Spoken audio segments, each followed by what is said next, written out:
Et salut à tous, bienvenue dans ce deuxième épisode de la saison 3 du French Quarter Podcast, les amis. Le podcast NFL, enfin de l'équipe NFL la plus francophone, bien évidemment. Podcast récapitulatif, défaite, et oui, vous l'aviez deviné, une petite défaite, 26-21 du côté du Superdome face aux San Francisco 49ers. Jingle. Oh.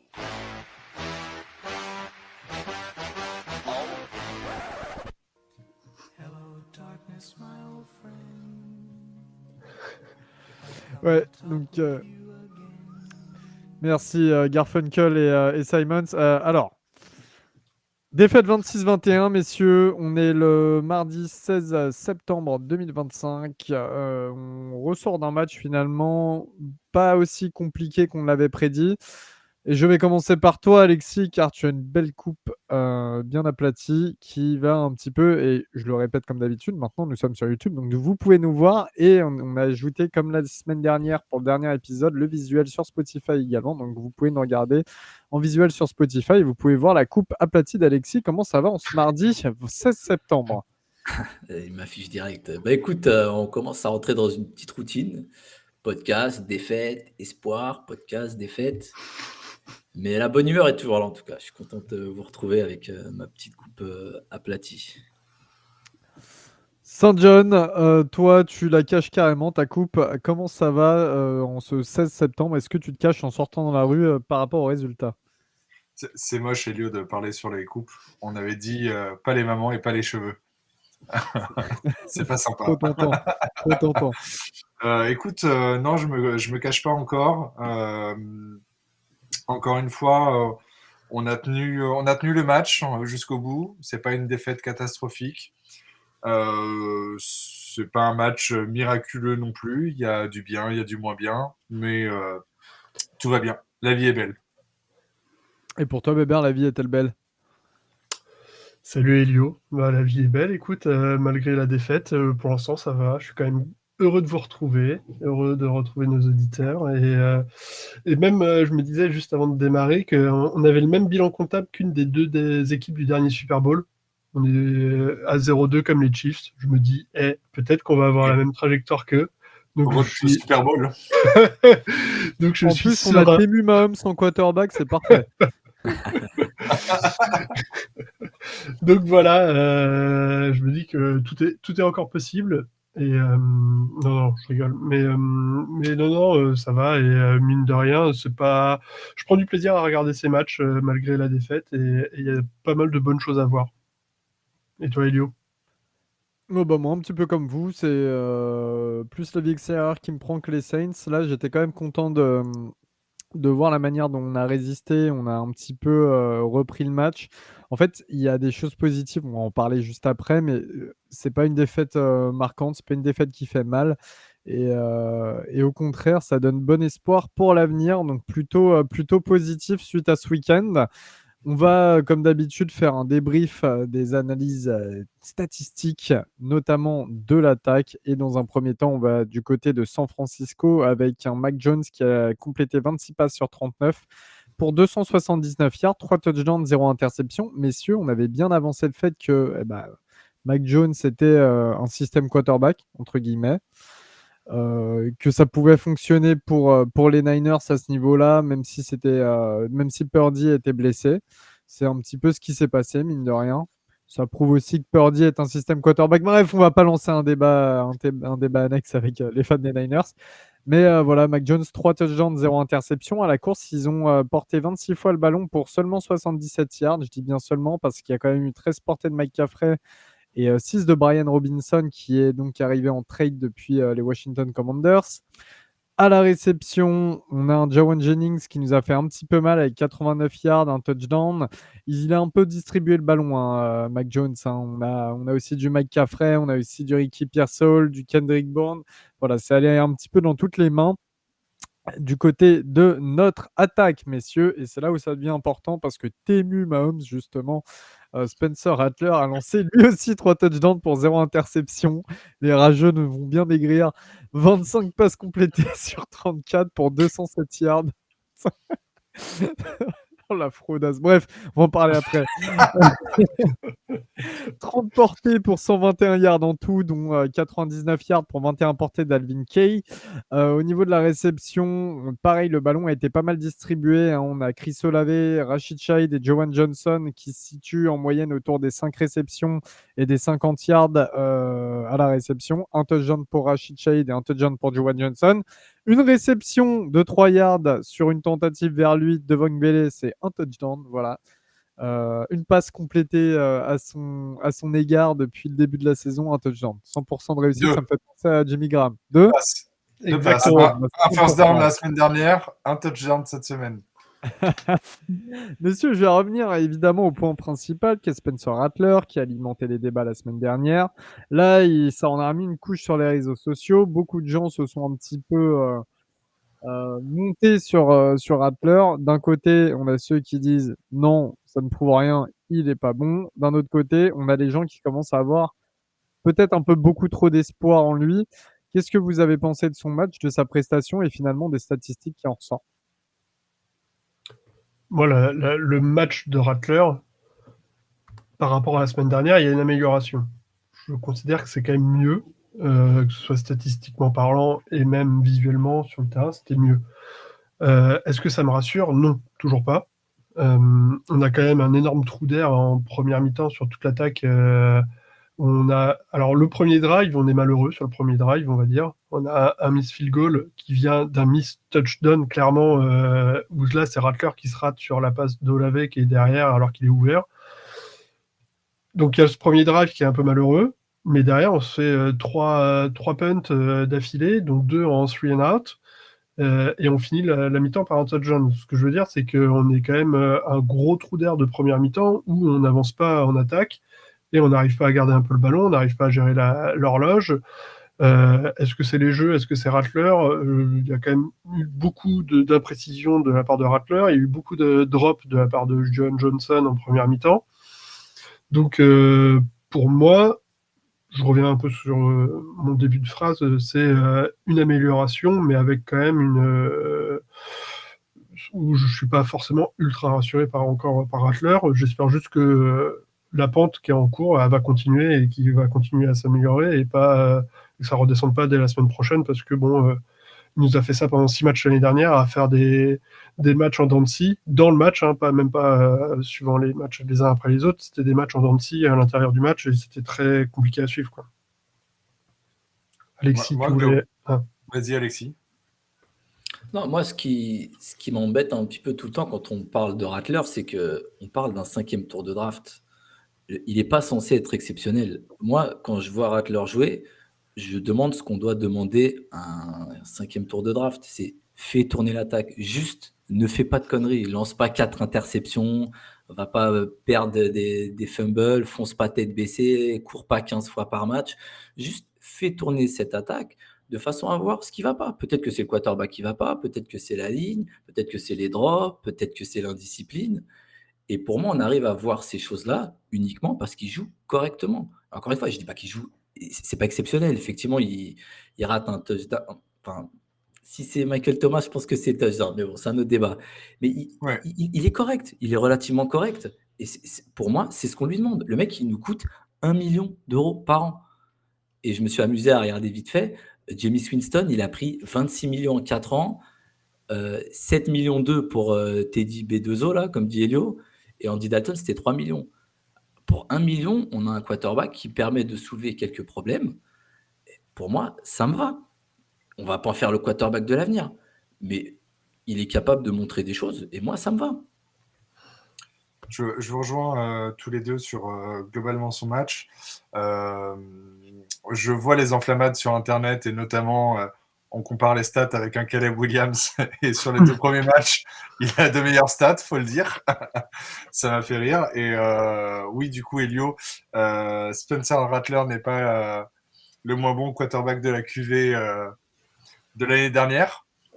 Il est même le 4e meilleur derrière Jaden Daniels, Drake May et Bonix. Il y a Spencer. Il y a le petit prince Spencer. Non, globalement, comme tu l'as dit, Alexis, c'est un match correct. Ça a été un match un peu en diesel. Il a eu du mal à démarrer. Il n'est pas aidé par les drops de certains joueurs aussi. Pour moi, un receveur numéro 1 doit attraper le touchdown sur le premier drive. Un vrai numéro 1, même si elle est un peu derrière Merci, lui, John. il doit l'attraper. Mais après, elle est Ah oui, mal je suis lancée, d'accord. elle est derrière Elle lui. est mal mais- lancée. Hein. Ah non, Elle non, est mal lancée. elle est pas bien cadrée, on est d'accord. Mais un numéro 1, ça sait s'ajuster, ça sait attraper Oui, cette monsieur. balle pour un touchdown. Parce que On va est-ce qu'on peut parler du tracé d'Olave sur cette passe-là? Il détruit Oui. les chevilles Il détruit du les cornerback. chevilles, Allez, je suis il est d'accord. magnifique. Tout C'est ça très pour bien. avoir un lancer quand même qui est derrière lui. Mais du coup, il y a Il se quand prend même pas les pieds dans le tapis, il sait courir un tracé, effectivement. il y a quand même un beau drop. Il y a eu des beaux drops de Juwan Johnson aussi dans les 2 premiers cartons qui ont fait très très mal, surtout quand tu vois ce qu'il fait le reste du match. C'est un peu rageant. Le match de Rattler, en fait, si tu regardes statistiquement parlant, il est très correct. Mais d'un côté, il n'a pas été aidé par ses receveurs, mais il a été vachement aidé en fin de match par les DB des 49ers qui étaient assez indisciplinés, qui nous donnent plusieurs first down pour remonter le terrain, là où le drive devait s'arrêter. Il y a eu plusieurs fautes en troisième tentative qui nous ont donné des first down, qui ont vachement aussi aidé l'attaque. Donc c'est un peu difficile d'analyser son match. On va pas faire si il y avait il y avait ça. Non, c'est un match correct. Oui, avec des si, on coupe des arbres. Merci Alexis. C'est un match correct, ni plus ni moins. Comme tu disais, il fait le job pour un 5e tour. On l'a senti plus à l'aise. Le schéma de jeu de Kellen Moore est de plus en plus intéressant et on sent qu'il a eu un peu plus confiance. Il est quand même hyper malheureux sur le dernier drive parce qu'il subit une pression de fou, mais il glisse aussi et ça a été un problème visiblement de tout le match avec beaucoup de joueurs qui glissaient sur le terrain. On ne sait pas pourquoi, alors que c'est quand même un match à domicile, c'est assez inquiétant. Ils ont arrosé la pelouse. C'est même pas une pelouse, c'est un synthétique. Et je sais. Non mais ils ont refait la peinture parce qu'il y a eu un match universitaire ou lycéen, je crois, sur le week-end. Enfin, si ça se trouve, c'est juste une connerie de peinture de pelouse et tout le monde a glissé. Et il est assez malheureux, mais bon, écoute, c'est correct. On va pas s'enflammer, on va pas le descendre, c'est correct.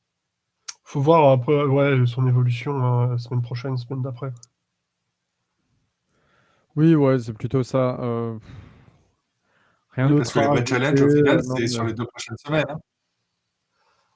Après, en fait, le truc avec Rattler, c'est qu'il complète. C'est typiquement la base de ce que tu disais tout à l'heure avec comme Teddy Bridgewater, Alexis. C'est typiquement ça.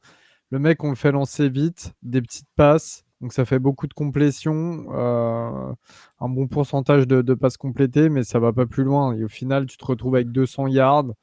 Il y a eu mieux que ça. Il y a eu un peu mieux que ça. Il a pris des yards à la course. Si, il a pris des yards à la peur course. d'aller baisser la tête, de prendre le petit contact sans trop en abuser. Ce que Il y j'aime a bien, vraiment c'est du progrès. j'ai trouvé meilleur dans la gestion de la poche où il n'a pas eu peur de prendre des sacrés tirs dans la tête quand même pour lancer il la en a balle. pris. Il est hyper courageux là-dessus. Hein. Le mec se prend des sacrées cartouches et il se relève à chaque fois et il continue son match. Donc il y a ça à souligner quand même. J'ai mon avocat Bertrand ici qui va trancher. Bertrand, est-ce que j'avais fini mon argumentaire avant de me faire Non. couper par les deux? Bon, bah voilà, ils ont dit tout ce que j'allais dire, mais bon, c'est pas grave. En tout cas, oui, il n'y a pas que du négatif sur Rattler, donc il y a du positif. Merci les gars. Parlons d'une de ses cibles, Juwan Johnson, le tight end. Juwan Johnson, qui a fait. Ça a été un des joueurs qui a fait parler pendant quasiment tout le match. Il y a eu du très haut et il y a eu du très bas. Il y a eu des catchs très compliqués et notamment ce quasi-touchdown là. Ce touchdown, excusez-moi, qui a été review, mais qui est passé en touchdown. Et puis, il y a eu des ballons ultra simples qui ont été droppés dans des moments un petit peu gênants.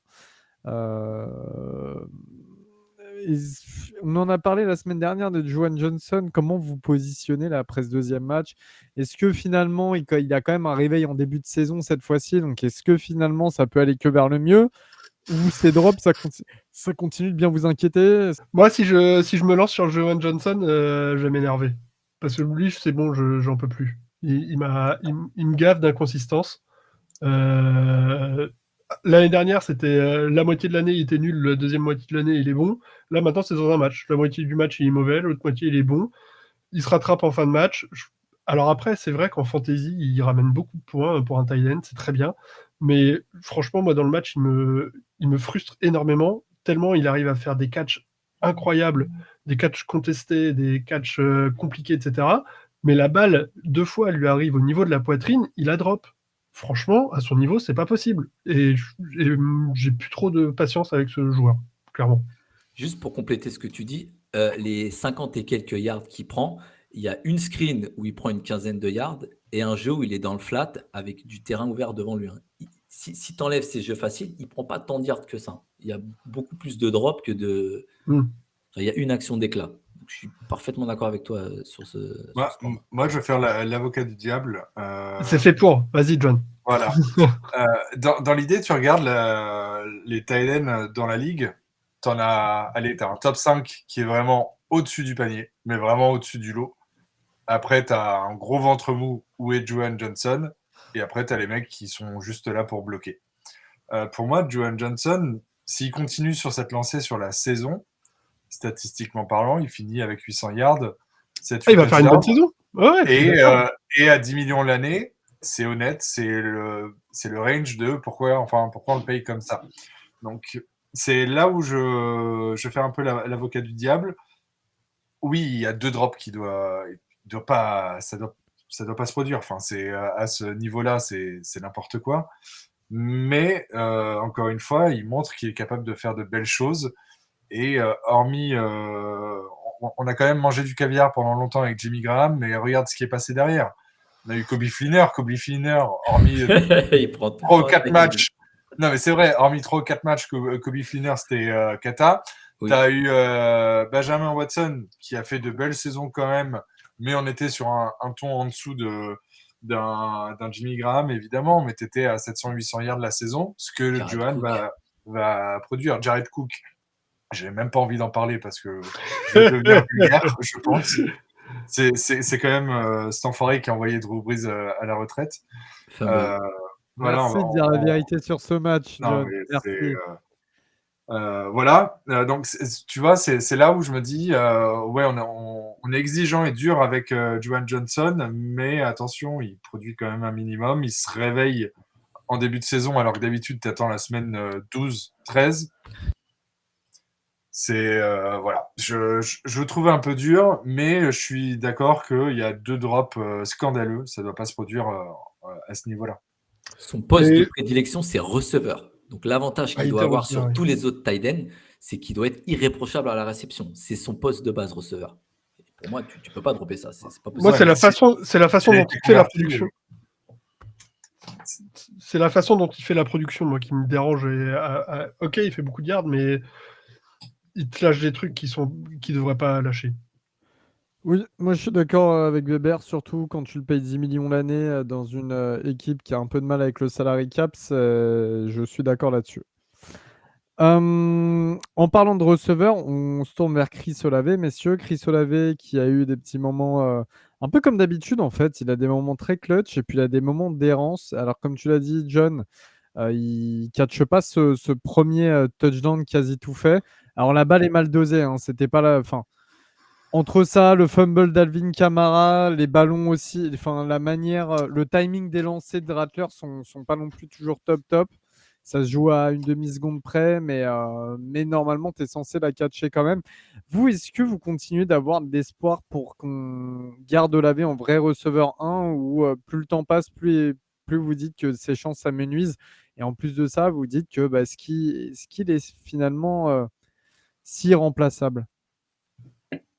Pour moi, non. Je pense que de 1, il faudra payer soit Olave, soit Shahid, et l'équipe ne payera pas les deux. On peut être sûr. Je pense qu'ils sont pas hyper confortables avec la solution de payer les deux, parce que de 1, tu as nettoyé toute la room, enfin, tu as fait venir Devon Vele, tu as fait venir Trey Palmer. Là, on a trade aussi pour Polk pour l'année prochaine. Donc, tu vois, je pense qu'on cherche à renforcer la room, mais peut-être aussi à préparer l'avenir. ça ne m'étonnerait pas de voir un Chris Olave pas re-signé. Peut-être la 5e année en option levée, mais enfin, elle a été levée d'ailleurs. Elle a été Mais pas levée, re-signée. ouais, c'est ça. Elle a été levée. Elle est pour l'année prochaine. Pas re-signé derrière. Enfin, s'il continue de produire comme il produit actuellement, il ne peut pas prétendre un contrat à 30 millions l'année. Il est hors de question de lui donner. Pour moi, ça reste un très bon 1 bis ou un excellent, plus qu'excellent numéro 2. Mais il n'a pas ce qu'il faut pour un numéro 1. Après, encore une fois, il faut mettre en perspective. On a mangé du caviar avec Michael Thomas en numéro 1 pendant quelques saisons. Et passer derrière Michael Thomas, c'est quand même dur. Mais ouais, il n'a pas ce qu'il faut. Je ne dis pas que c'est un mauvais joueur, mais ce que tu attends du vrai leader de l'attaque, il n'a pas ce qu'il faut. En fait, c'est compliqué. Tu as l'impression que son développement a été tronqué par les blessures, globalement. Par les blessures, aussi. par le fait que l'équipe ait eu des mauvais quarterbacks et a été mauvaise. Il a montré, pendant sa saison rookie, il a montré tout ce qu'il fallait pour dire que ça allait être un top receveur. Il n'y avait pas de problème là-dessus, mais c'est vrai qu'il s'est passé beaucoup d'événements derrière. Et plus le temps passe, plus on a l'impression qu'au niveau du mental aussi, il est peut-être un petit peu déconnecté de la franchise. Il est peut-être plus trop dans la franchise, mais et que c'est peut-être un élément chiant, en fait, disons les termes. Moi, j'adore Olave, j'adorais le fait Son qu'on ait frère est drafté, chiant, en tout cas, sur Twitter. mais ouais, mais tu Son vois, frère, par il n'a exemple, pas inventé l'eau chaude, hein, Tu vas vraiment. encore te frère- faire son bloquer frère par le qui frère met- d'un joueur. Tu vois. Calme-toi, s'il te plaît. Ton frère qui met beaucoup de tweets ouais, un petit peu dégradants, etc. Enfin, quand c'est ton frère, tu es censé le tenir, quoi. Quand tu es dans le milieu Ouais, c'est ça. professionnel, dans le monde professionnel, tu peux pas te permettre de laisser les membres de ta famille tweeter comme ça. Même les Mbappé le Regarde, font pas. nous, on empêche bien Alexis de l'ouvrir. Ah, Faut c'est faire vrai. pareil. Vous le voyez souvent tweeter? Bah non, voilà. Quelqu'un voulait déjà rajouter quelque chose sur Olave? Sa 5e année de contrat vaut quand même 15 millions Ouais, ça commence à faire. Hein. en rookie. C'est un Donc, premier tour de draft. Hein. c'est un premier tour de draft, donc ça fait cher quand même la 5e année. J'espère juste que, ouais, on va faire une 5e année et derrière, soit on draft haut un prochain receveur, je ne sais pas, mais ou il faudra le re-signer, mais il pourra pas espérer autant d'argent. Enfin, j'espère qu'on mettra pas autant d'argent sur la table, quoi. On va surtout réduire ce qu'on donne au tight end. Mais en fait, ce que disait John, ton receveur numéro 1, c'est ton go-to guy. Tu es en 3e et 8, 3e et long, c'est le mec sur qui tu vas lancer la balle. Et il y a des drops. Tu peux pas, enfin, je sais pas, c'est pas rassurant d'avoir ce mec en Et, receveur numéro 1. et Ce sera un aujourd'hui, Willie Snead, un Ted Ginn, et voilà. sur le match, tu as quand même un Rashid Shaheed qui a de plus grosses actions que Chris Olave. Hein. Le premier catch de Shaheed sur le premier drive, je ne sais plus, je crois qu'il fait 20 ou 30 yards, 39 yards. Derrière, il a un touchdown aussi. Enfin, tu vois, Shaheed est plus impactant aujourd'hui que Chris Olave. Exactement. Et encore, Shane n'a pas les 10 balles comme il avait l'année dernière, par exemple. Ouais, c'est vrai. Messieurs, juste pour terminer sur l'attaque, la O-line, parlons-en un petit peu, parce que déjà, on peut parler de notre rookie, Banks, hein, qui a effectué un très très bon match face à un certain Nick Bosa. Chaque fois que Bosa est venu embêter Spencer Rattler, d'ailleurs dans des moments cruciaux, il n'était pas... il était face à César Ruiz. Il était face à César Ruiz, coïncidence. exactement. Ouais. Qu'est-ce que vous avez pensé globalement de cette O-line rapidement? Kelvin Banks, très bon match. Rien d'autre à dire. Côté statistique, pour donner un peu une vision aux auditeurs, sur 2 matchs, Kelvin Banks a pris 75 snaps. Il a accordé 2 pressions uniquement sur le quarterback. 0 hit, 0 sac sur 75 snaps. C'est quand même monstrueux, surtout quand tu affrontes Nick Bosa. Donc, non, Kelvin Banks, très solide. Eric McCoy, toujours aussi bon. C'est le leader de la ligne. Les deux ont été excellents. Les deux ont été d'ailleurs défendre Spencer Rattler quand il y a eu un late hit ça. sur la touche. Les deux se sont mis à courir derrière. Ils voulaient en découdre. Ça serait bien que les autres cocos, notamment César Ruiz, prennent de la graine et prennent un peu de ce feu-là, parce qu'il en manque cruellement. J'ai l'impression que plus les années passent, plus il régresse, César Ruiz. C'est le rookie à l'envers, en fait. Il a bien démarré sa première année, et d'année en année, c'est de pire en pire. Et il a montré ses limites. Merci John, tu viens de me donner mon top et mon flop en avance. Bravo. Mais je te remercie vraiment pas là. De rien, avec plaisir. Et Fouaga joue blessé. Hein. Il a un genou en vrac, faut pas l'oublier. Il a été en difficulté par moment sur le match, mais quand tu regardes le match, c'est pas tant lui. Le problème, c'est vraiment César Ruiz. Elle se fait quand même bien enfoncer la ligne, hein, de plusieurs endroits et moi ça m'a vraiment embêté. Quand je me suis retapé le match, je me suis vraiment penché sur la O-line. Il y a quand même quasiment une action sur 2, ça s'effondre. Et sur le dernier drive, les mecs ne blitzent plus en face, hein. Je vous invite à aller voir, les mecs ne blitzent pas et à 4, ils arrivent à toucher Rattler et sur le fumble qui nous fait perdre le match, entre guillemets, il était déjà foutu le match. Mais sur ce fumble, encore une fois, il rush à 4 et en 2 secondes, il est par terre. C'est énervant. Messieurs, dirigeons-nous vers la défense cette fois-ci avec du côté des 49ers, 3 sacs, hein, dont un fatal de Nick Bosa, pas d'interception donc de part et d'autre.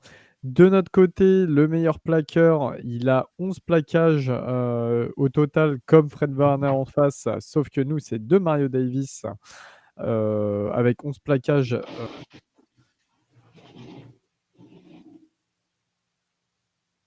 Et nous avons perdu Elio. Ah, On a deux de ça y est. Le malaise. T'as lagué Elio. J'ai la guerre. Reprends. sur Demario Non, Davis non, à 11 sacs. De Mario Davis, c'est 11 plaquages pour 5 solos. Du côté des sacs, on en a 2 pour Carl Granderson, plus 3 plaquages pour perte et 3 QB hits. On a un sac de Chris Ramph, beau sac d'ailleurs de Chris Ramph. Messieurs, Et c'est reparti. Globalement, qu'est-ce que vous en avez pensé de la défense, les gars? Qui veut se mouiller? Moi, sur la partie défense, on attend qu'Elio revienne, mais sur la partie défense, j'allais parler en fait de la partie des DBs qui rentrent et qui sortent quand on change de formation avec notre D-line. On est en 3-4 habituellement. Ça veut dire qu'on n'a que 2 linebackers et 2 corners. Ça, c'est souvent sur les premiers drives à la course. Ensuite, on change un peu de formation. On passe plus qu'en 4 D-line. Et donc, il y a notre nickel qui rentre. Et là, depuis ce match-là, alors c'était pas le cas sur le match d'avant. Sur ce match-là, le nickel qui rentre, en fait, c'est Yadom, mais il passe à l'aile. Enfin, il passe sur, on va dire, en outside. Et c'est Alonte Taylor qui rentre à l'intérieur du terrain.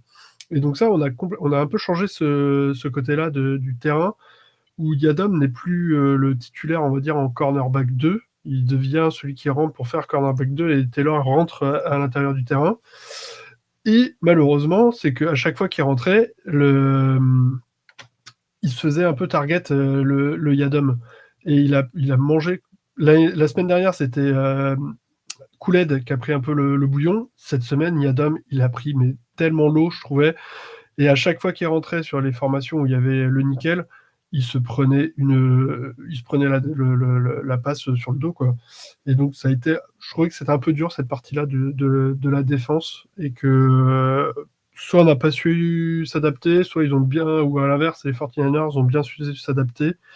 Et malheureusement, ça a coûté cher, quoi.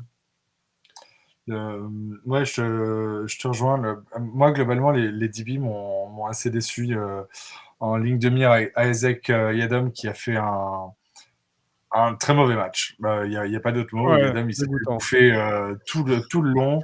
Il a été horrible. Il a été horrible et j'avoue que j'aimerais bien revoir voir plutôt un Quincy Riley. J'aimerais bien voir de la jeunesse.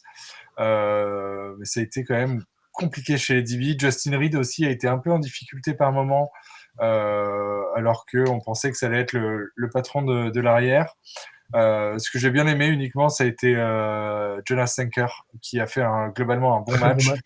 Un très bon match avec des plaquages quand il fallait, intelligent. Il n'a pas loupé de tacle, toujours bien placé. Globalement, pour une première, c'est très satisfaisant. Sankar qui a fait 100% des snaps. et qui a été incroyable. Et en parlant de snap, rappelons que Yadom, là, il a fait la moitié des snaps à peu près sur ce match, mais il nous coûterait un 4e tour l'année prochaine, les 4e tours, comment ça s'appelle, les compensatoires, voilà, s'il fait plus de 25-30% des snaps. 30%. Ouais, voilà. Donc si il est pas si bon que ça, autant peut-être faire rentrer Quincy Riley, faire baisser son nombre de snaps et essayer de récupérer un 4e tour qui a toujours une valeur qui est intéressante en termes de qualité de joueur. Bien sûr, laisse le rookie prendre de l'expérience, prendre des snaps, manger de la poussière sur ses débuts, mais ça sera que bénéfique pour lui. C'est ça. Et en parlant de rookie, globalement, j'ai bien aimé le match de Vernon Broughton qui a été bon contre la course. C'était son premier match et aussi le dernier. On a appris le lendemain qu'il avait une grosse blessure à la hanche et qu'il devait se faire opérer, et c'était fin de saison pour lui, c'est dommage. Ouais. C'était un joueur pour qui on avait émis des doutes quand même au moment de sa draft. Force est de constater qu'il a vachement aidé au sol à contenir McCaffrey. Hein. Après, McCaffrey, il nous a ouvert dans les airs, mais il fait 73 yards au sol, et je crois qu'il a peu de... Enfin, il fait quand même 4 yards par portée, c'est pas mal. Mais connaissant notre défense de l'année dernière à la course, ça aurait pu être pire. Donc globalement, il a été bon. Et la D-line, dans son ensemble, je l'ai trouvé assez bonne, surtout en début de match, où je l'ai trouvé vraiment féroce. Il y avait ce côté de on a envie de tout défoncer, on y va. Et après, la ligne offensive et le schéma de jeu de Canaan s'est adapté tout au long du match, et elle a été de plus en plus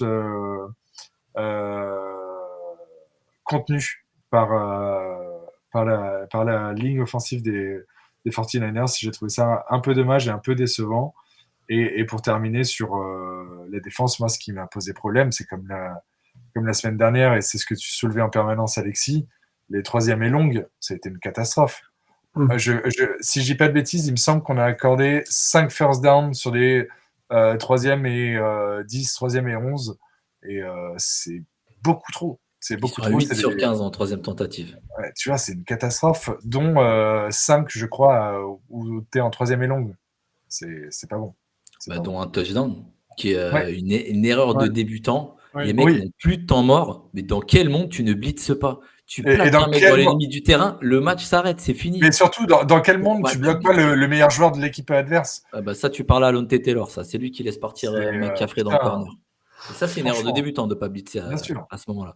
Mais je trouve qu'en plus, cette année, on joue beaucoup plus en zone qu'en man au niveau des DBs. Un peu trop même. Et déjà l'année dernière, on se le disait que c'était pas notre fort avec nos joueurs. Là, nos joueurs, alors nos corners, ils ont pas beaucoup changé, mais ok, on a changé complètement notre escouade de safety, mais c'est pas encore ça hein, de jouer en zone, et on sent qu'il y a ça se rentre dedans entre les DBs, c'est pas super carré, ça laisse des grandes largesses au niveau des joueurs, et donc c'est compliqué encore cette partie-là. Hein. Ça coûte un touchdown de Jennings déjà. Mm. La passe est belle, mais une zone un peu bancale. Et en fait, j'ai l'impression qu'on dépend terriblement de la pression que met la O-line. Hein. Dès qu'on blitze pas, tu sais que les DB ne tiendront jamais les receveurs. Et en face, c'est pas incroyable le corps de receveurs. Il n'y a pas des Jamar Chase, hein, heureusement. Et même comme ça, tu leur laisses un peu de temps. C'est pour ça que ça a bien été distribué leur ballon. T'as pas de superstar, mais t'as pas de superstar, mais en tout cas, t'as des mecs corrects à peu près à tous les niveaux chez leurs receveurs. Ouais. T'as, en dehors de Brandon Ayuk qui est sur qui cherche encore son genou, et Kittle qui est blessé. C'est vrai que t'as pas de superstar, mais c'est correct. Après, c'est le système Shanahan. Tout est bien millimétré, tout est contrôlé. Le système a fait que Mike Jones, on aurait dit Joe Montana sur le match, et ça m'a rendu fou. À quel moment Mike Jones joue aussi bien? J'avoue, il y a un petit côté honteux quand même là-dessus. Mais ouais, c'est le système Shanahan. C'est très fort en face, c'est très intelligent, c'est très bien pensé, très bien construit. Et on est une jeune équipe, mine de rien, qui fait encore beaucoup d'erreurs. Alors qu'il a fait un premier drive monstrueusement dégueulasse, Mac Jones, si je peux me permettre. Et je m'étais dit, heureusement qu'il est très mauvais en face, on va pouvoir peut-être tenir le match et passer devant. Bon, malheureusement, il a réussi soit à s'adapter, soit à être un petit peu à se déstresser. Je crois que j'ai vu une interview où il disait après il était stressé sur le premier drive et qu'il avait réussi à se déstresser, mais bon. Ça, c'est un peu dur pour Il l'ego. a pas l'exécutant. C'est ce dont Shanahan a besoin. Ils ont drafté un quarterback qui n'était pas un exécutant de base. Ça s'est mal passé. Et au final, ils sont retournés sur Purdy et Mac Jones qui a fonctionné face à nous. Messieurs, passons aux équipes spéciales avec encore une fois. Alors, un XP loupé sur le premier touchdown du côté des Niners, Eddie Pinheiro, qui a fait 15 équipes NFL, c'est pas pour rien. Par contre, nous, de notre côté, ça recommence. Alors, on a rentré 3 XP, pas de souci, 3 points. Mais le seul field goal qu'on a eu, c'était un 40 yards. Il a été manqué. Pareil, c'était pas un moment c'était même pas un moment stressant en réalité. Il y a un vrai questionnement quand même qui commence à se poser sur Blake Groupie. Ok, les kickers autour de la ligue, c'est pas la folie en ce moment. Mais là, 2 fois de suite, dans ton dôme, chez toi, à domicile, ça commence à faire beaucoup? Il va falloir ouvrir le dossier. Il n'y a pas d'interrogation, c'est cut direct. En plus, j'ai jamais aimé sa gueule à Groupie. Ouais, non, mais sérieux, le premier drive du match. C'est pas un critère, ça, Alexis. Non, mais plus sérieusement, le premier drive du match, tu prends l'avantage, tu mets une petite pression sur l'adversaire, il rate le drive. Imagine qu'on revient à égalité en fin de match et qu'il faille mettre le field goal de la victoire. Tu mettrais 100 balles sur Groupie? Sur Willett, tu les mettais, pas sur Groupie. Alors qu'il a été nul aussi. Il a été nul aussi, mais pour te dire, lui, il est encore plus nul. Moi, l'autre, ça a commencé à être mauvais après sa blessure aussi, il faut pas l'oublier. Ouais. Aussi, oui. Mais non, Groupie, c'est... Oui, en fait, Groupie, il fait une bonne première saison, on se dit ok, pourquoi pas. Moi, j'étais un peu dubitatif quand il sortait de Notre-Dame, là, il avait fait une année à Notre-Dame, tout ça. J'étais assez dubitatif sur lui, finalement, il fait une bonne première saison. Et après, ça va de mal en pis, donc... Qu'est-ce que tu peux dire? La problématique, c'est qu'une équipe comme la nôtre, elle peut que gagner par des petits points de temps en temps. On ne peut pas se dire qu'on va avoir une attaque qui va nous mettre 5 touchdowns. Donc, tu es obligé de rentrer les field goals. Si tu les rentres pas, ça devient quand même très problématique. Voilà. Messieurs, top et flop. On l'avait oublié la semaine dernière. Cette fois-ci, on ne l'a pas oublié. Il s'est passé 10 trucs embêtants là depuis le début de l'épisode. 10 petites gaffes. Mais on n'a pas oublié le top et le flop. C'est déjà pas mal. Je vais commencer avec toi, Alexis. Je te vois rigoler. Quel est ton top? Quel est ton flop? Écoute, mon top, c'est notre ami Spencer Rattler qui progresse. Donc, à partir du moment où ça progresse, c'est forcément une bonne chose. Et c'est ce que je disais tout à l'heure, c'est le fait qu'il joue, qu'il fasse tourner l'équipe, ça permet de voir quelques défauts. Donc, c'est un axe de progression. Je prends. Donc, top, Monsieur Spencer Rattler. Et flop, alors là, par contre, tu peux tirer au sort. Il n'y a pas de mauvais choix. Mais je vais dire quand même Zach Yadom. Parce que en fait, tu t'attends à rien et quand il rentre, il te déçoit. C'est même pas il te déçoit, c'est que c'est encore lui. C'est toujours la même chose. Il est, je pense, tout simplement mauvais et on n'en tirera pas grand-chose, malheureusement. Messieurs, je me permets de le faire. Parce qu'à chaque fois, il me reste plus personne à la fin. En top, j'ai quand même mettre Carl Granderson qui, mine de rien, reste constant vis-à-vis de son premier match. J'aurais pu mettre Brian Breezy aussi, homme de l'ombre, qui fait vraiment du gros boulot, mais Granderson, pour moi, ajoute les stats en plus de ça. Ça reste, en fait, il est à l'image de son premier match, il est sur de la constance. Alors j'espère que comme l'année dernière, enfin pas comme l'année dernière, ça ne sera pas qu'en début de saison qu'il sera actif, mais que ça va durer tout au long de la saison. Mais je l'ai trouvé important dans la défense et il a bien aidé à contribuer au run stop parce que du coup, il faisait peur sur les côtés et ça renforçait bien le milieu. Du côté de mon flop, ça va être Blake Groupie, tout simplement. Voilà. 2 field goals ratés dans ton dôme à la maison en 2 matchs. Sur des matchs où, là, tu vois, comme tu le disais, Alexis, ça se joue à pas grand-chose en réalité ce match. Tu peux pas. tu peux pas. Donc, moi, je commence à me poser des sérieuses questions. Il y a un monde où j'aurais voulu mettre Juwan Johnson, mais après, on va me tomber dessus. Donc, je reste sur Blake Griffin, bien évidemment. Saint John, toi, ton top, ton flop. Écoute, top. Je suis étonné qu'Alexis ait pas sorti Alvin Kamara parce que c'était chaque semaine c'était Alvin Kamara l'année dernière, qui fait un beau match mine de rien. Les papis font de la résistance comme Bertrand. Oui, c'était gratuit. Désolé. Non, je veux dire Devon Vele. Un catch, un touchdown. J'ai hâte qu'on l'incorpore un peu plus à l'attaque. C'est clairement un profil qui nous manque et on voit sur une slant dans la end zone, le gars est physique, le gars est grand, il attrape, enfin, il relâche pas la balle. C'est C'est ça, tu as touchdown. raison, John. T'en parlais quand on l'avait trade, tu disais qu'il il avait été pris pour son physique, etc. Et ben, c'est pile le touchdown qu'on a mis. C'est Ça jouait exactement à ça. fond là-dessus. C'est ça, c'est exactement ça. Et du coup, j'ai hâte qu'on l'incorpore un peu plus dans l'attaque et je comprends pas qu'il y soit pas. Et pour mon flop, vu que tu m'as piqué Yadam Alexis, c'est César Ruiz. César Ruiz, c'était une calamité tout le long du match. Mais une calamité. Vraiment, il n'y a pas d'autre mot. Catastrophique. Bébert. En top, je vais mettre Jonas Sanker pour sa première en titulaire, qui a fait 100% des snaps, qu'on a vu sans trop voir sur des actions où il se faisait. Enfin, on l'a pas vu se faire prendre de plusieurs yards sur des actions où il était mal positionné ou avec des erreurs de plaquage ou des choses comme ça, donc ça fait plutôt plaisir. Et en flop, j'avais forcément ceux que vous aviez déjà cités, et Yadom, pour rappel, je vais le dire de mémoire, donc j'ai un peu peur, mais l'année dernière, il était chez Niners. Donc je pense qu'ils étaient bien contents de le cibler cette J'avais pas année. pensé à ce détail. Et ça m'est juste revenu là. C'est clair, hein. Et donc mon flop, non, c'est j'ai parlé du fumble de Camara, mais pas par rapport à Camara, mais par rapport à la règle, où j'ai trouvé que c'était quand même assez incohérent de le considérer comme fumble, où parfois ils sont assez tatillons sur le temps de catcher la balle et que ce soit vraiment une réception, etc.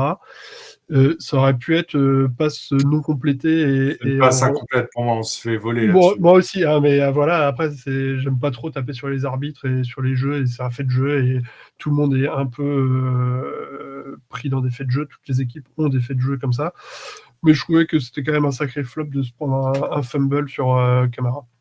Voilà. Très bien, merci Bertrand. Alors, petite aparté avant de passer à la preview. J'ai un ami américain qui est à la maison là en ce moment.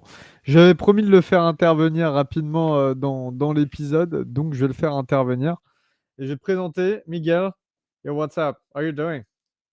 Hey everyone, thanks for having me. Hi man. So, what are you rooting for?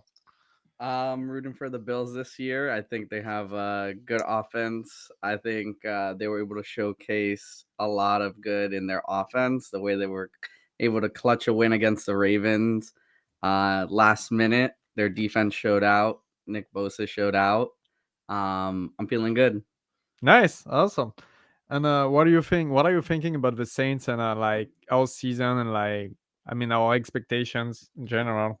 I think the Saints have a lot of promise. I think they have been making a lot of moves this season so far. I think the biggest change that needs to happen is Rattler to gain some more confidence. He looked better than the previous game, but he needs to release the ball quicker. The offensive weapons are there, and I think it just comes with Rattler getting in the rhythm.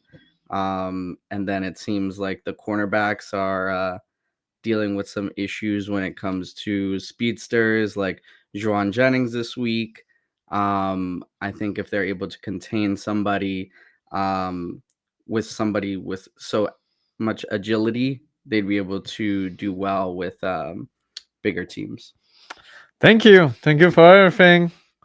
Et cheers. Voilà, merci. Merci Miguel, on a eu la minute américaine comme ça, et ouais, c'était la première podcast. Chacun devra ramener un américain chez soi maintenant et faire la minute américaine tout au long de la saison, les amis. Parfait. Merci beaucoup. Messieurs, on va passer désormais à la preview des Seattle Seahawks. Et oui, nous allons du côté. C'est à Seattle, hein, si je dis pas de bêtises. C'est Ouais, tout à fait. Et ouais, du Et côté sur le du début nord-ouest des de, États-Unis. sur le début du calendrier, on fait souvent 2 matchs maison, 2 matchs extérieurs, 2 matchs maison. Voilà. Allez, jingle. Let's go. It's on! It's on! It's on! It's on! It's on! It's on! It's on! It's on! It's on! It's on! Let's go!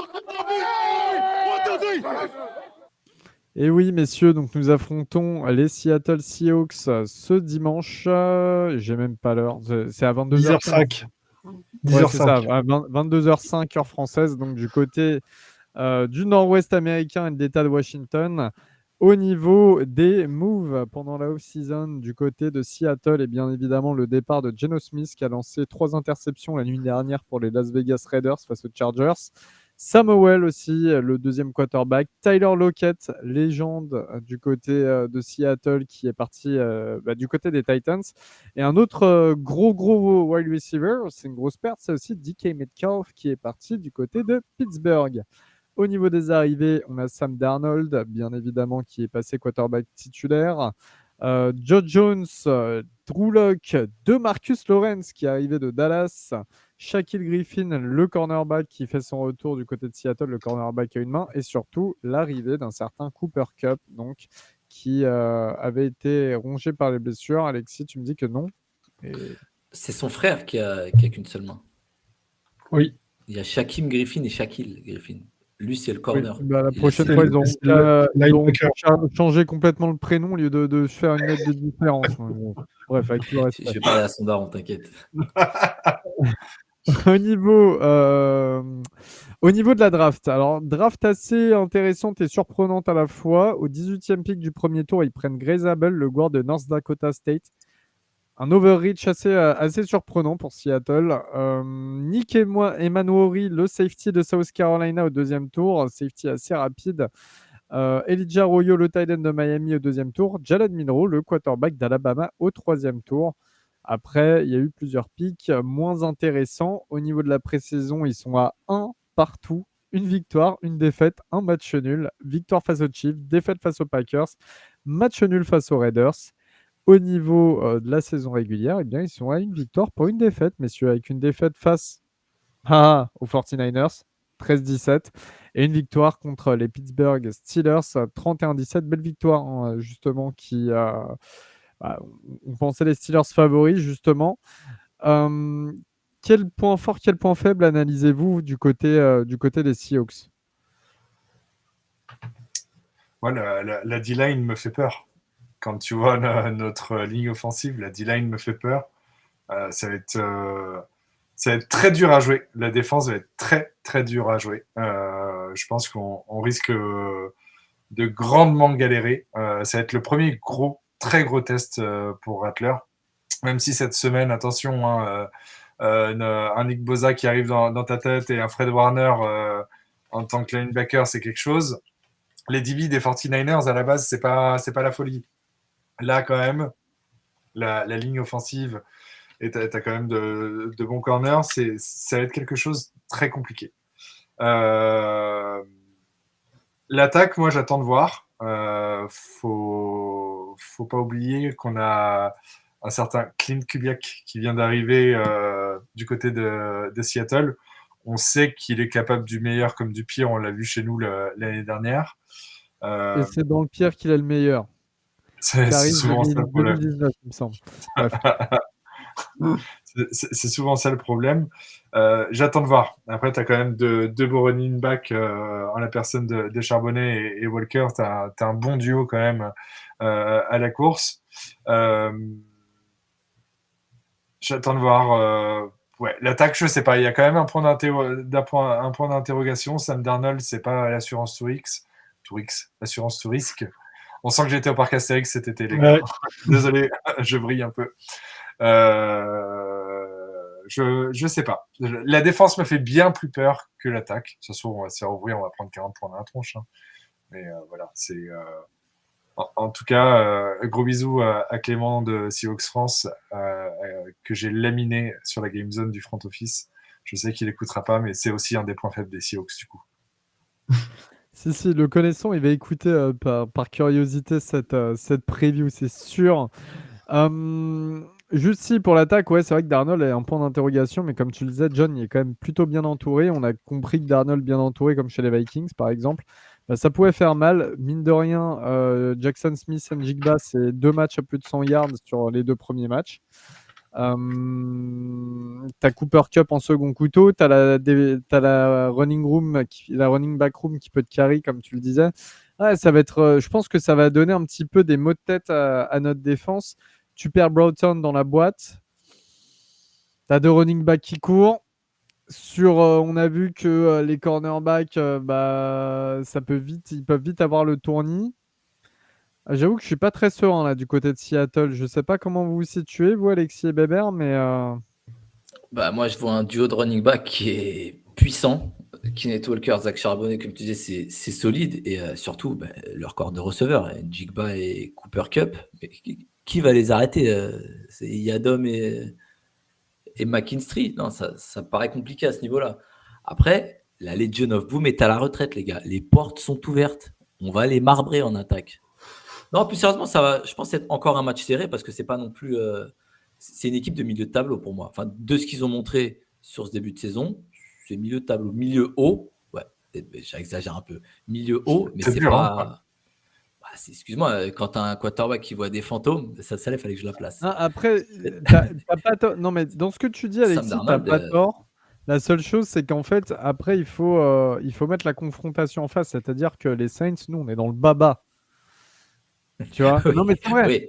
Non, mais oui. Et en fait, tu te dis, ouais, c'est vrai que les Seahawks, tu penses pas à eux comme des Super Bowl contenders, bien loin de là. En réalité, c'est juste une équipe correcte plus de NFL actuellement. Et mes hommages à Clément. C'est la Mais deuxième nous, meilleure équipe de leur division. Hein. C'est au-dessus des Cards, c'est au-dessus des 49ers pour moi. Mais nous, on est tellement bas. Je suis pas sûr, John. Je pense que pour ils ont moi, cette perdu contre les division est très 49ers. homogène sur ces 3 équipes, justement. Ah. Bébert? Je sais pas.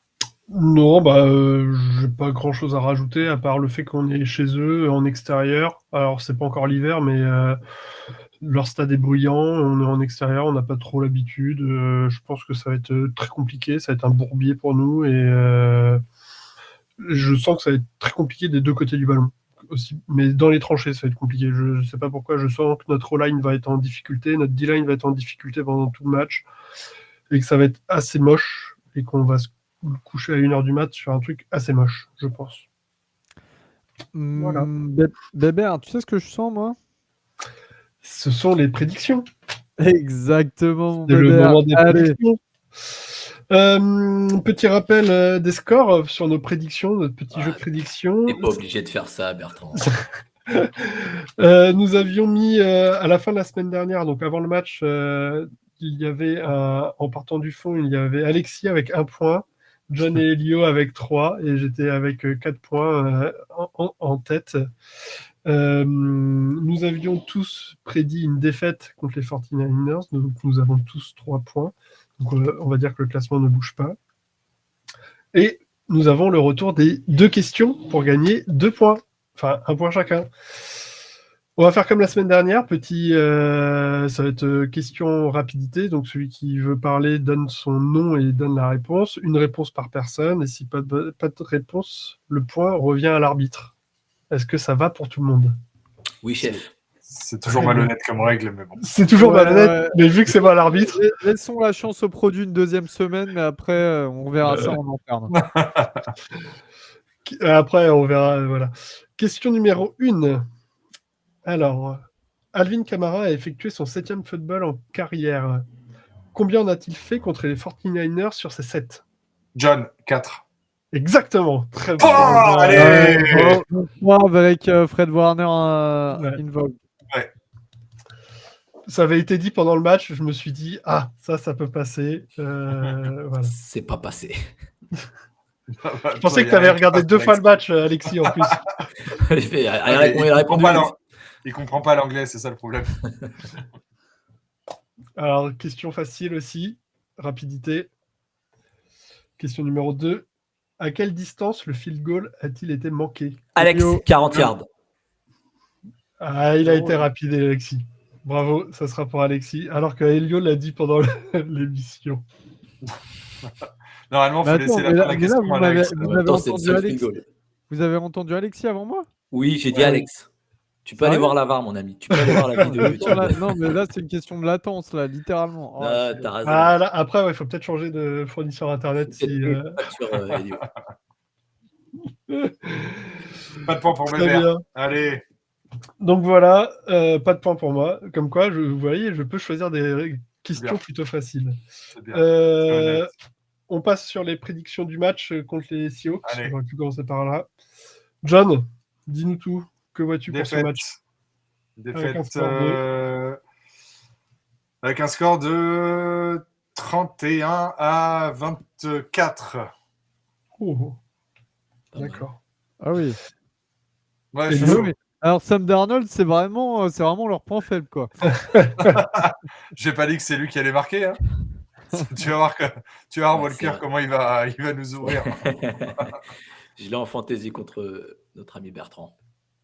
On peut arrêter de parler de fantasy, s'il vous plaît. Tu Ah, t'es moi, encore ça- fait ça- marave. Ça me va, John, hein, si tu veux qu'on parle un peu. Et du coup, il y a Joe Bureau qui va en injury reserve. Je suis enchanté.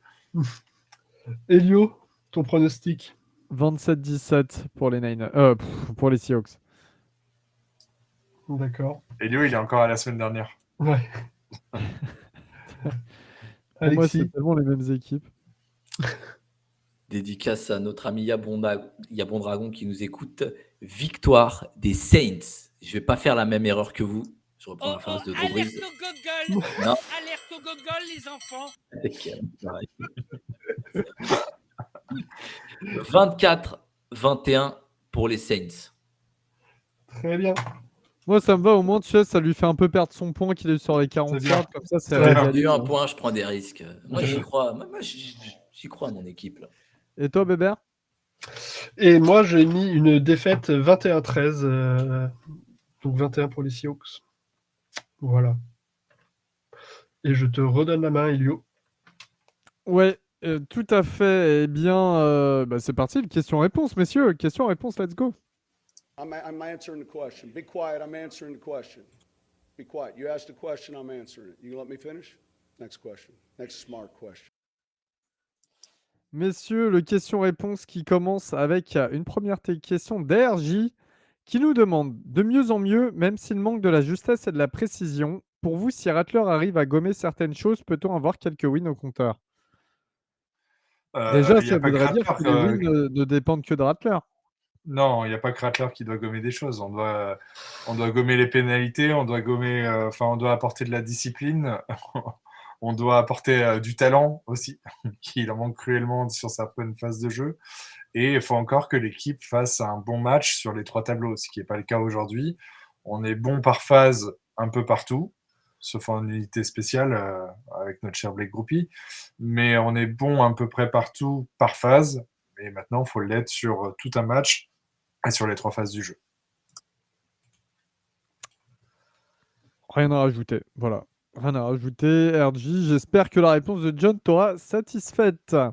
Étienne Boutin qui nous dit « Merci à vous. Je repose ma question de YouTube pour la reconstruction. Ne vaut-il pas mieux trader les joueurs qui sont à leur plus forte valeur, même si c'est un crève-cœur? Camara avec l'âge, Olave inquiétude santé, Granderson top forme, Chase Young belle valeur. » Déjà compliqué parce que tu as du cap à nettoyer. Donc si tu trades, tu te fais encore du dead cap qui te fait du mal. Camara, tu peux pas en tirer grand-chose en réalité, soyons assez honnêtes. Voilà. Un running back de cet âge-là, c'est terminé. Et autant garder quand même un leader de vestiaire, un des derniers gros hommes, en tout cas, du locker. Olave, oui, tu peux le trade, mais sa cote descend quand même bien bas et tu vas te manger du dead. Ça, c'est clair et net parce qu'on l'a re-signé. Enfin, en tout cas, il coûte cher actuellement. Granderson, on l'a re-signé l'année dernière, tu te manges du dead. Et Chase Young, on l'a re-signé cette année, donc pareil, tu es dans la même situation. Non, ça, c'est des joueurs sur lesquels le front office a clairement compté. Justement, les derniers mouvements qui ont été faits avec ces joueurs nous l'ont prouvé. C'est un petit peu la colonne vertébrale que le front office essayait de créer avec l'équipe. Donc je sais pas, John. Moi, la seule, dans ces 4 noms-là, la seule exception que je fais, c'est pour Chris Olave. Il a un minimum de valeur. Demain, on vient t'offrir un deuxième tour ou, on ne sait pas, une équipe désespérée à la trade deadline te sort un premier pour Olave. Je l'emmène moi-même. Hein. Même s'il faut Mais tu l'emmener à vois, je suis Atlanta. pas sûr. Moi, je suis pas Tu sûr lui que rajoutes- ça. Je suis Il même lui pas reste sûr plus que qu'un an de deuxième contrat et tour, on, jamais on aura rien. Non, on aura un deuxième ou un Ouais, troisième tour, tout au mieux. Mais Ouais, bah tu vois, moi personnellement, lâcher un troisième pour Olavé, ça me fait chier. je sais pas. Je sais pas. Au moins, tu as une compensation pour un mec que tu vas sûrement pas re-signer après sa 5e année. Après, je me trompe peut-être. Hein. Mais après, c'est pareil. Ok, tu veux reconstruire, mais est-ce que pour reconstruire, tu es obligé de virer tout le monde? Moi, j'y crois pas à cette théorie-là, parce que c'est 53. Un roster, 53 joueurs. Ouais. Ça fait beaucoup une fois que tu as viré tout le monde. Ouais, Ça après, fait beaucoup de mauvais joueurs à remplacer. après, est-ce qu'il veut re-signer et à quel prix? Ça aussi, attention. Si le mec te demande 30 millions de l'année, comme tous les numéros 1 de la ligue, bah non, excuse-moi, poteau, va signer dans une autre équipe de pigeons, mais on te lâchera pas 30 millions l'année. Hein. Non, et puis au-delà de ça, si tu veux reconstruire quelque chose, tu peux pas tout lâcher. Faut que ton quarterback ait une cible sur qui lancer. Il faut que ton quarterback ait des joueurs devant lui pour le protéger. Il faut avoir quand même Mais- des cornerbacks. Enfin, tu progresses en associant des joueurs jeunes, des bons joueurs avec un peu plus d'expérience. Tu peux pas lâcher. On fait ça sur la PlayStation, en fait. Ce monsieur doit jouer à la PlayStation, à mon avis. Mais Tu, arrête, tu ramènes des joueurs. Ça n'existe pas. mais casse-toi. Non, mais excuse-moi, tu peux pas. Allez, repartir de Alexis, zéro comme ça. c'est pas repartir de zéro. Si aujourd'hui Olave ne produit pas, est-ce que tu vas le payer 30 millions Non, je l'année? ne parle pas d'Olavé. Olavé, c'est le bah voilà. Moi, seul cas où je suis totalement parfaitement d'accord avec toi. Alors, écoute-moi parler, je t'ai juste parlé d'une exception, c'est Chris Olave. Si t'es My content, bad. j'ai plus rien pour toi. Autant pour moi, je pensais que tu parlais de l'idée de trade tes meilleurs joueurs, tes Mais camarades, non. tes Granderson, etc. J'ai dit une exception, c'est Chris Olave. Mes excuses. J'ai mal Globalement, interprété. Alexis, t'as raison. Moi, je trouve que t'as raison. Il Tu peux faut pas. que tu gardes En une fait, base tu peux solide. pas avoir 53 mauvais joueurs. Tu peux jamais reconstruire avec ça. Ah bah, tu vas rien Et puis- construire. Il y a 11 joueurs en attaque, 11 en Est-ce que défense. c'est mon bon propos, courage. les gars? C'est bon, lâchez-moi la grappe. Hein.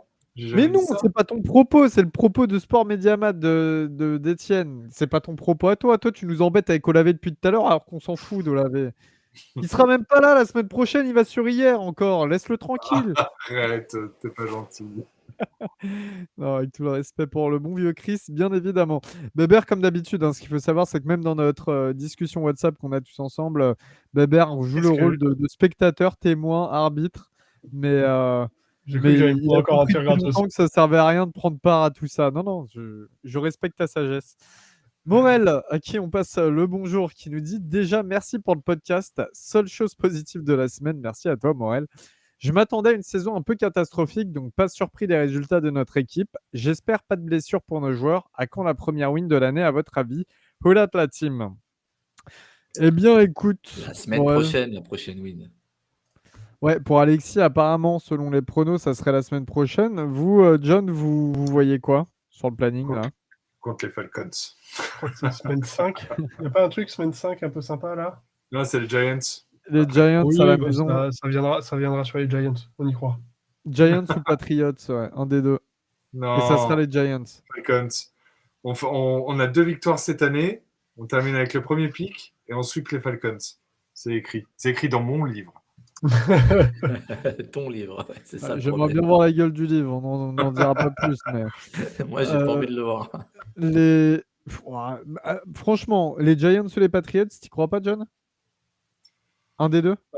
Si, un des deux, c'est probable. Mais peut-être plus les Giants qui vont perdre patience avec Russell Le Wilson et qui vont faire rentrer un Jackson Dart et qui peut se caguer aussi. Ça pourrait Nous, être ça. Non. Sur ce match-là, on fait rentrer Tyler Shock, nous. Parce qu'on aura fait 4 défaites d'affilée. On va bench Rattler et on va faire rentrer Tyler Shock et ça sera une première victoire. Ça sera un bon combat d'infirme. Ça, c'est écrit dans mon livre. C'est celui-là. C'est plus probable que le mien, tu vois. Merci Morel, en tout cas, pour ton petit mot gentil. Étienne, Tyson Dragon, qui nous dit « La semaine dernière, vous avez été dur sur les pronos car vous n'avez pas pris en compte que l'équipe allait corriger des erreurs et s'améliorer. » C'est vrai. On a divisé par deux les pénalités et malgré des drops, on a mis 3 touchdowns. Inattendu et gros travail. Il nous manque juste Taysom. Voilà. Son message ne pouvait pas être sérieux jusqu'au bout. Ça avait super bien commencé jusqu'à la dernière ligne. Quoique, cela dit, il n'a pas tort. Taysom, on en avait parlé en première week face aux Cardinals. Sur certaines situations, Il nous a ça manqué. fait aider. Maintenant, c'est vrai que j'ai l'impression, en y repensant, on n'a pas été si positif que ça en parlant. Enfin, si, on a été un peu positif, mais pas tant que ça en parlant du match là. Il y a eu beaucoup de progrès dans pas mal de compartiments. On a commencé à avoir un semblant de jeu version Kellen Moore, en tout cas des joueurs qui tentaient de le faire. La problématique, c'est que tu n'as pas forcément les joueurs pour bien l'exécuter. En gros, tu n'as pas l'attaque des Eagles, parlons comme ça. Tu n'as pas Saquon Barkley. Voilà. Tu n'as pas une ligne Mais offensive. dans l'idée, dans les préceptes de jeu, on a commencé à avoir quelque chose d'assez intéressant. Et ça, c'est vrai que c'est plutôt encourageant pour la suite. Je suis d'accord sur les pénalités. Il n'y a pas eu de pénalité pré-snap cette semaine, mais pas une seule. Il y a eu des conneries. Hein. Fogal premier qui court 5 yards Elle est belle celle-là. après la ligne. Là, tu te dis, non, mais mec, tu as le droit à 1 yard. Qu'est-ce que tu fais Qu'est-ce que tu fais, frérot? Enfin, Il avait vraiment mal entendu dans le huddle. Je sais pas ce qui s'est passé, mais je c'est sais pas, assez de le mais voir courir seul dans le c'est, terrain. ah là là, quelle catastrophe. Il y a eu plusieurs pénalités bêtes. C'est ce qu'on doit gommer. C'est ce que Kellen Moore a dit. On doit faire, on doit jouer comme une équipe qui gagne, c'est-à-dire limiter les erreurs, être discipliné, ce qu'on n'est pas encore aujourd'hui. Ghislain, question de Ghislain qui nous dit Rattler est à 5,3 yards par tentative, troisième plus faible total de la ligue à la passe, mais a de bonnes stats sur le reste. Pourquoi Moore n'attaque-t-il pas plus la profondeur? Manque de confiance dans le bras de notre quarterback, manque de bons receveurs, point d'interrogation. Ça, déjà pour les 5,3 yards par tentative, comme on l'a dit tout à l'heure, c'est des passes souvent rapides, courtes. C'est ce que tu fais un peu quand ton quarterback, c'est un joueur entre guillemets en difficulté, hein, on va le dire comme ça, ou en tout cas pour le rassurer. Pourquoi pas de longue passe? Parce qu'on a vu face aux Cardinals ce que ça pouvait donner, les longues passes de Rattler. Ça a été une interception qui a été finalement overturn par un peu de chance. Mais voilà. Donc c'est pour ça, tu as un Rashid Shade limite sous-exploité parce qu'on sait qu'on pourrait l'utiliser dans le deep.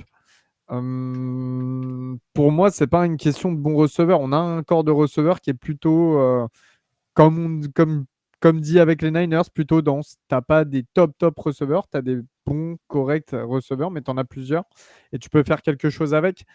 Littéralement, Rattler, il a été mis dans une position pour qu'il se rassure. Voilà. Pour qu'il se rassure, pour qu'il fasse le moins d'erreurs possible, ce qui a été le cas, parce qu'il n'y a pas de turnover cette fois-ci. Mais tu ne peux pas commencer à lui demander de lancer des deep balls, de le faire stresser ou de garder trop longtemps le ballon. Alex. Qui dit jeu long, dit jeu long.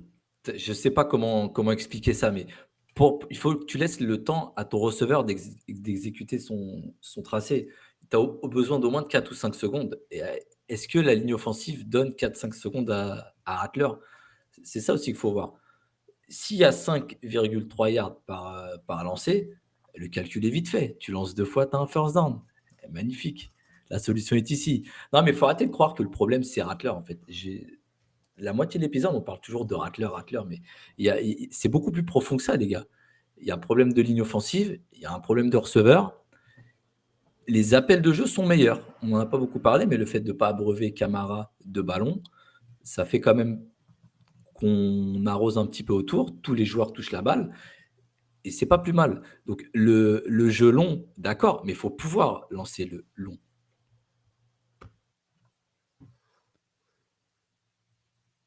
Personne ne veut conclure là-dessus. Non. Oh, on est tous d'accord, les amis. Très bien. Fin d'épisode cette fois-ci. Tu oublies pas un truc? Bah. On avait un petit concours la semaine dernière. C'est vrai, la roue de la fortune. Oui, c'est vrai qu'il y avait un jeu concours. En plus, j'ai mis l'écharpe exprès derrière. Comme vous avez compris, si vous avez été sage et que vous avez écouté l'épisode jusqu'au bout la dernière fois, vous avez bien compris qu'on vous a gagné 2 écharpes Saints qui nous ont été gracieusement offertes par Saints en France et le compte officiel de la franchise et par la franchise. On va faire le tirage au sort en direct, car voilà, vous voyez comme ça qu'on triche pas. On a eu 21 participants sur ouais. plus de 200 téléchargements de l'épisode. C'est pas bien, vous écoutez pas jusqu'au bout. Ouais, vous n'écoutez Vous pas voulez jusqu'au rien bout, gagner. vous n'avez pas envie Allez, de jouer. En c'est tout parti. cas, on fait tourner la roue. Si c'est Yabon Dragon qui gagne, ne vous inquiétez mélange pas, un peu. nous ne le ferons pas gagner. Ouais. Et C'est parti, parce que vous pouvez voir en direct, alors je sais, il faut...